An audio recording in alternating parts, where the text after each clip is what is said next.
नमस्कार दोस्तों।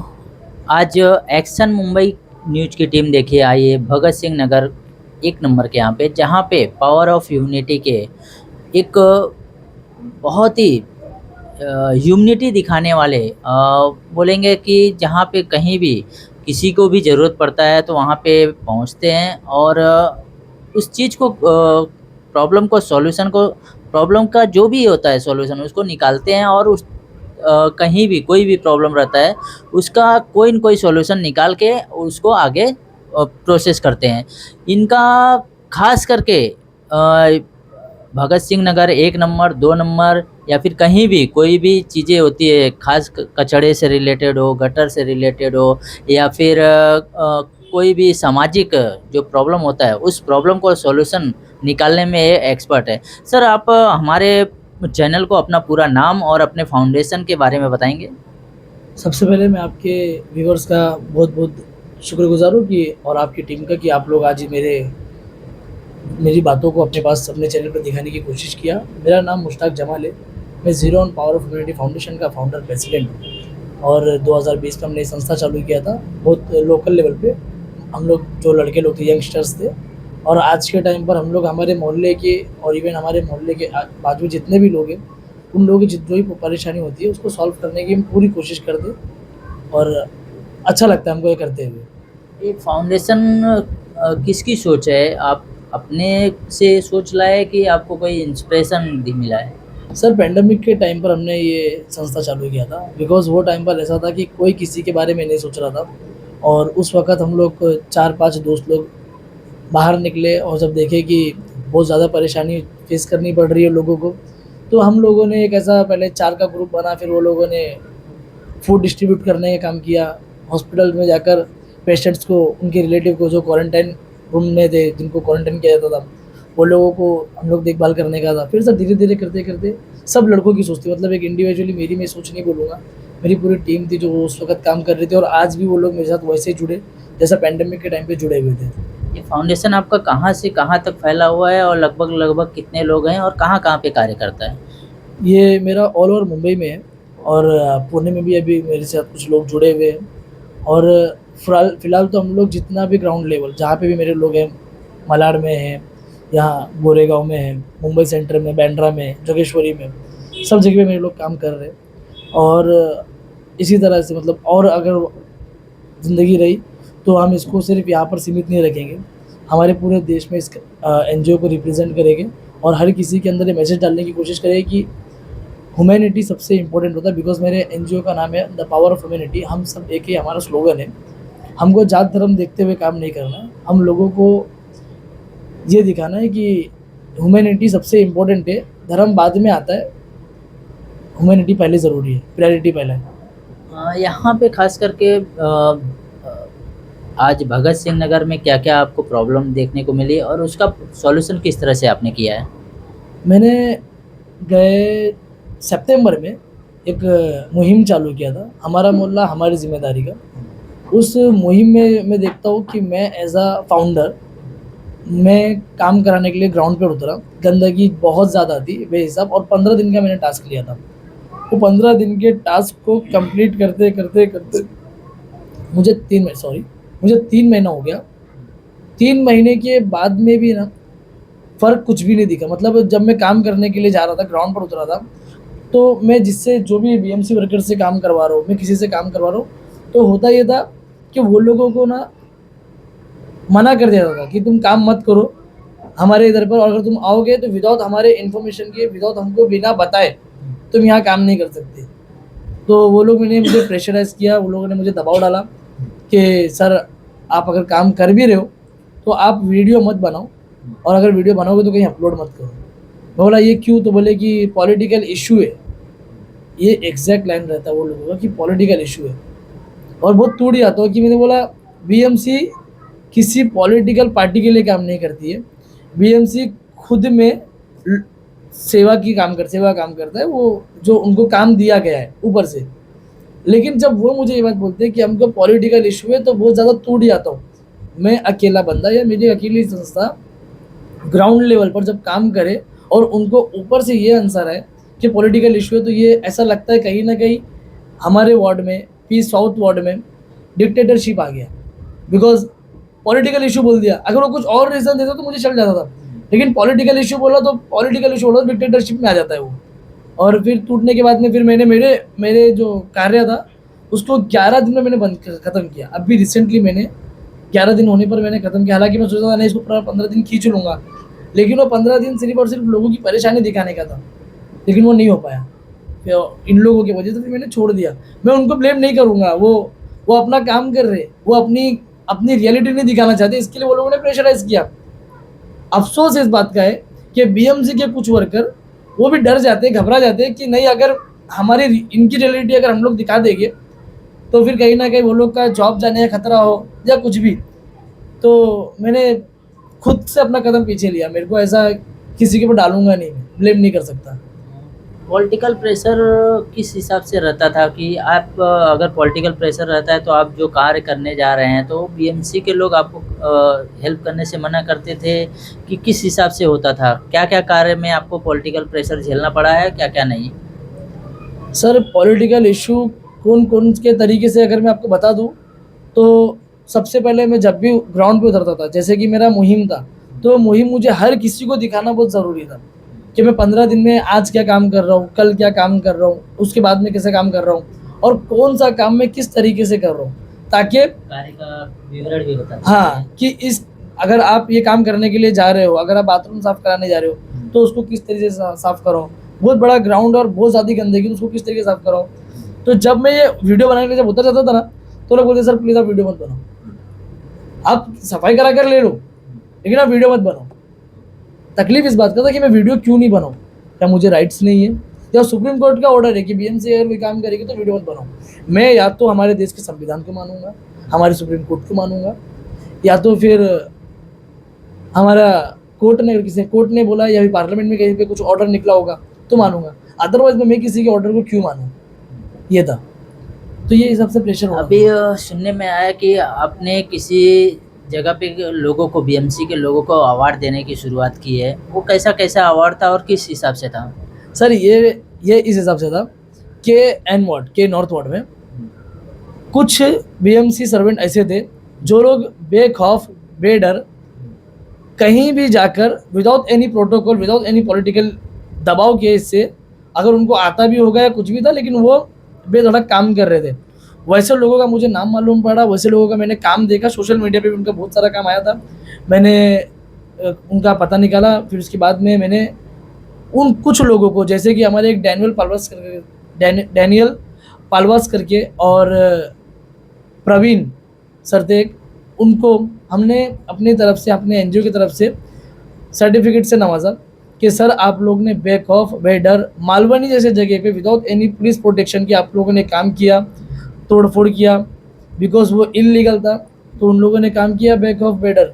तो वैसे लोगों को मेरे को ऐसा लगा कि उन लोगों को अप्रिशिएट करना चाहिए। हालांकि वो मेरे वार्ड में नहीं आते जहाँ पे मैं काम कर रहा था, लेकिन वो लोग का काम अच्छा लगा तो हमारा संस्था उधर पर गया, उनको सर्टिफिकेट दिया और सिर्फ उनको ने और बाकी के जितने भी वार्ड में ऐसे मुझे बेधड़क लोग मिलेंगे वो हर किसी को मैं सर्टिफिकेट से नवाजूंगा, उनको अप्रिशिएट करूंगा क्योंकि वो काम काबिल तारीफ़ है, तो उसके लिए पीछे नहीं हटूंगा। ऐसे जब आप अलग-अलग लोगों से मिलते हैं, बीएमसी के लोग हुए या फिर सरकारी कोई भी ऑफिसर से मिलते हैं जो अलग-अलग कार्य करते हैं, तो उन लोग में और जो पॉलिटिकल प्रेशर जो आप बोल रहे हैं रहता है, तो उस इन दोनों में क्या कनेक्शन आपको लगता है? सर इसका कनेक्शन में समझ नहीं पाता हूँ कि क्या हिसाब से मैं ये लोगों को लूँ। क्या ये लोग बदलाव लाना नहीं चाहते, क्या ये लोग चेंजेस देखना नहीं चाहते, या किसी युवा को आगे बढ़ता हुआ नहीं देख सकते? क्या ये वही चलेगा, राजा का बेटा राजा बनेगा? मेरा फादर अगर बड़े पॉलिटिकल पार्टी से है और वो बड़े पद पर है तो उनका बच्चा मैं नीचे लेवल पर बाकी के लोगों पे हुकूमत करूँ? राजा का बेटे को राजा क्यों बनाया जा रहा है? आपके पास में जो काम कर सकता है, जो उसको आप उस पर फोकस करिए। मुझे ऐसा लगता है कि ना गरीब और आम नागरिकों के लिए काम करना आसान नहीं है। जो हिसाब से मुझे ग्राउंड रियलिटी दिखा, जो हिसाब से मैंने बीएमसी में देखा, जो हिसाब से मैंने बाकी जगहों पे देखा, हमारे लिए बहुत मुश्किल पड़ जाता है अगर काम करने के लिए उतरो तो।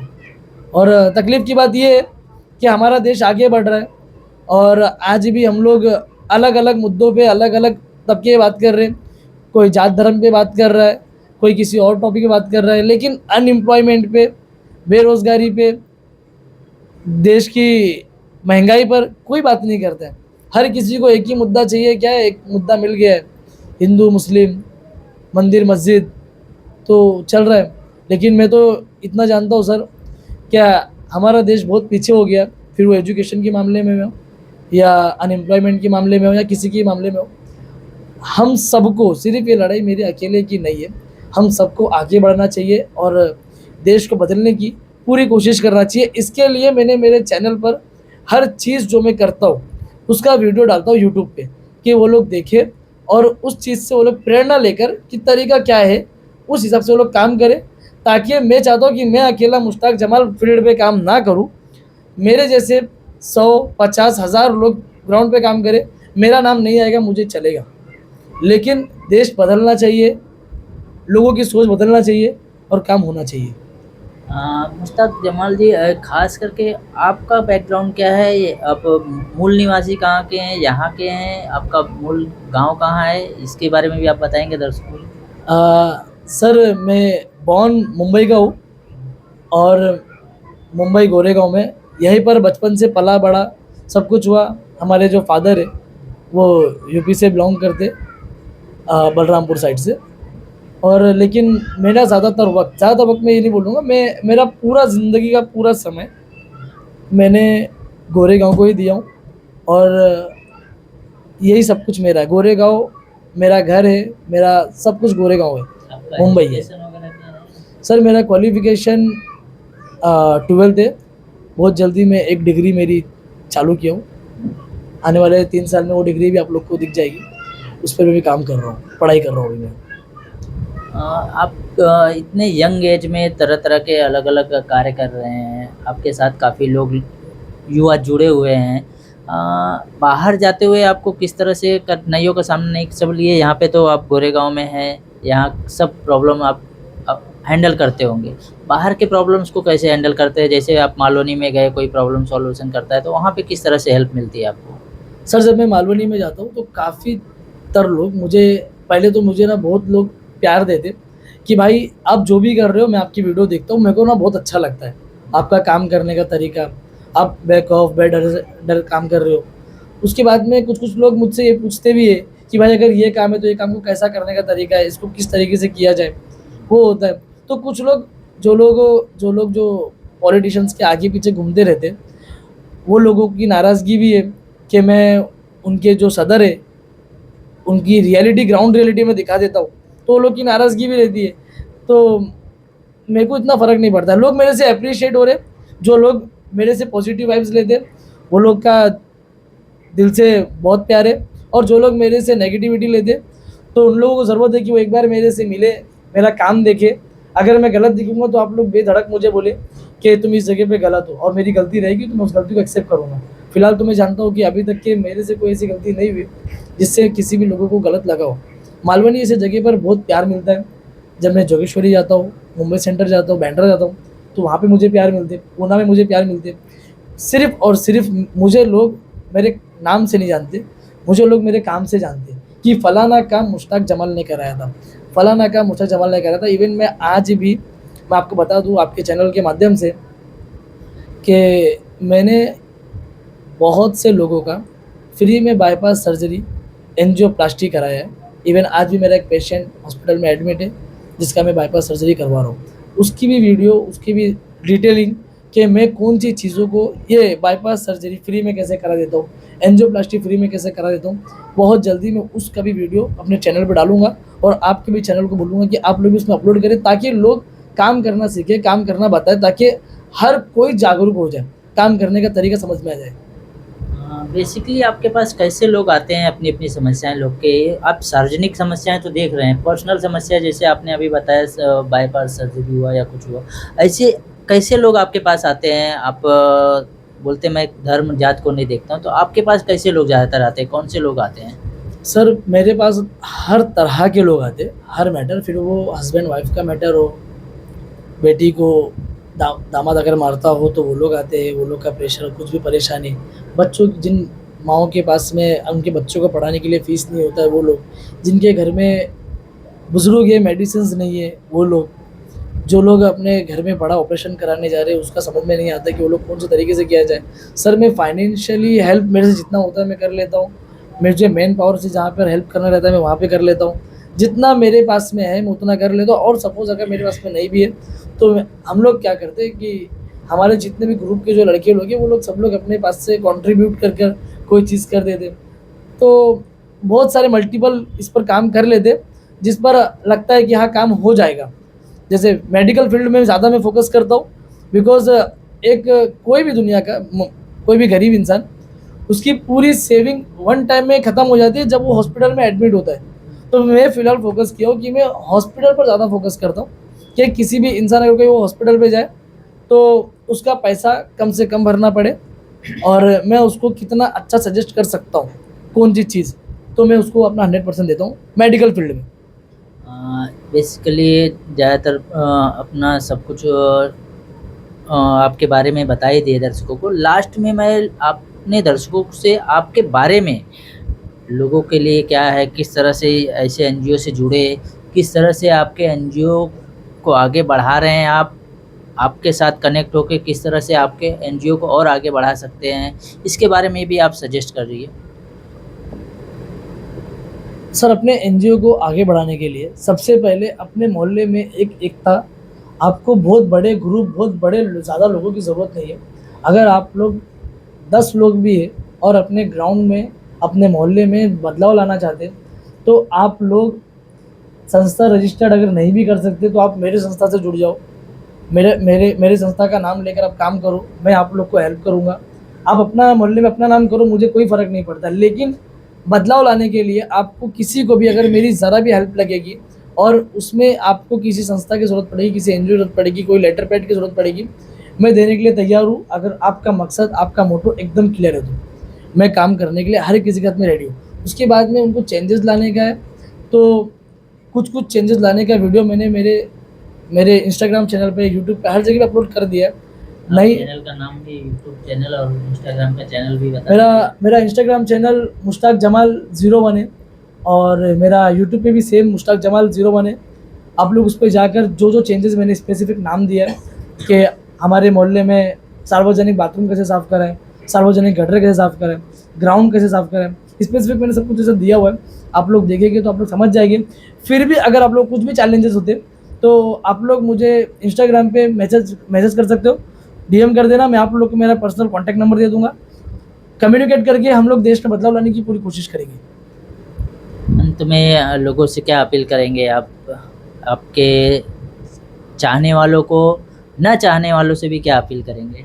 मैं मेरे चाहने वाले और ना चाहने वाले सिर्फ एक छोटी सी अपील करूँगा। जिस वक्त ये वीडियो शूट हो रहा है हमारा, आपका न्यूज़, हमारा ये न्यूज़ जो शूट हो रहा है, मैं ये अपील करूँगा, बहुत जल्दी 15 तारीख को हमारे देश में बीएमसी का इलेक्शन होने जा रहा है और आप लोगों से मैं सिर्फ एक रिक्वेस्ट करूँगा, पार्टी को मत देखना। पार्टी इम्पोर्टेंट नहीं है, हमारे लिए इम्पोर्टेंट है हमारे यहाँ का जो अपकमिंग नगर सेवक होने वाला है। मैं बार बार बोल रहा हूँ, पार्टी मैटर नहीं करती, वो किसी भी पार्टी से हो, फिर वो कांग्रेस हो, बीजेपी हो, शिवसेना हो, कोई भी पार्टी से हो।